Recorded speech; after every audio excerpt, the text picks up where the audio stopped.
कोई भी अच्छी परंपरा होती है आर्यों में होती है, मिलेक्स खंडों में नहीं। जो संस्कार विहीन देश होते हैं, जो मांसाहारी देश होते हैं, वहाँ पर ये परंपराएं नहीं होती, क्योंकि वो संस्कार विहीन होते हैं। जो सज्जन होते हैं, महाजन होते हैं, जिनके आचार विचार उच्च होते हैं, उनमें ही इस प्रकार की परंपराएं होती हैं। यह परंपरा अनादिकाल से है। वर्तमान युग के संबंध में आता है।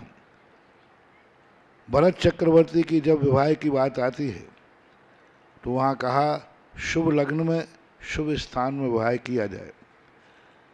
आदि पुराण में पूज्य जिनसेन स्वामी महाराज ने प्रथम स्वयंवर के अंदर उन्होंने कहा कि सुलोचना ने जब स्वयंवर मंडप में अपने वर का चयन किया तो फिर अकंपनाचार्य ने चयन करने के बाद कहा अपने पुरोहित से कि शुभ लग्न आदि को देख करके विवाह की तिथि निकालिए। तो ये सारी चीज़ें पहले से चलती आईं। रही बात कुंडली आदि का मिलान करना चाहिए, होना चाहिए। पहले भारत में भी, आपके जैनियों में भी 8 सांकें मिलाई जाती थी। 8 सांकें का अर्थ होता है 4 पिता पक्ष की और 4 माता के पक्ष की, यानी 4 कुल, लड़के का पिता, पिता का दादा, दादा का पिता, ये 4 देखी जाएगी, ये 4 कुल शुद्ध हैं कि नहीं।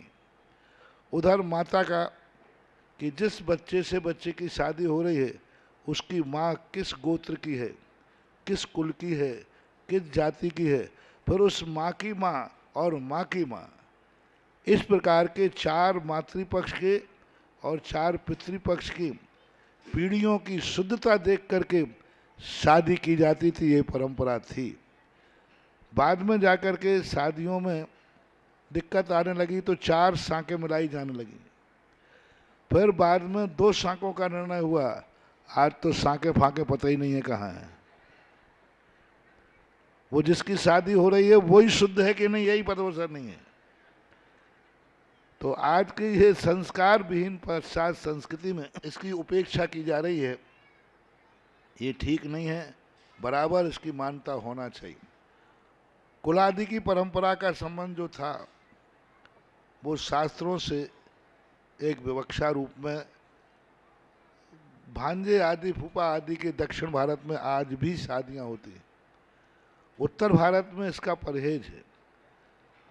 उत्तर भारत में इसके लिए भाई का रूप मानते हैं। तो कुछ चीज़ें जनपद सत्य के अनुसार स्वीकार करना चाहिए। तीसरी परंपरा में निजी कुलों में, एक कुल में, एक गोत्र में शादी करने के दुष्परिणाम विज्ञान भी मानता है। मैंने डॉक्टरों से भी चर्चा की कि यदि एक कुल और एक गोत्र में होता है तो उन्होंने बहुत सारे सिस्टम जो वैज्ञानिकों ने खोजे हैं उनका उन्होंने निषेध किया कि गलत है। इससे होने वाली संतान के ऊपर बहुत बड़े दुष्परिणाम आते हैं। स्वास्थ्य संबंधी, मानसिक संबंधी विचारों में विपरीतताएं आती हैं, ऐसा मानना चाहिए।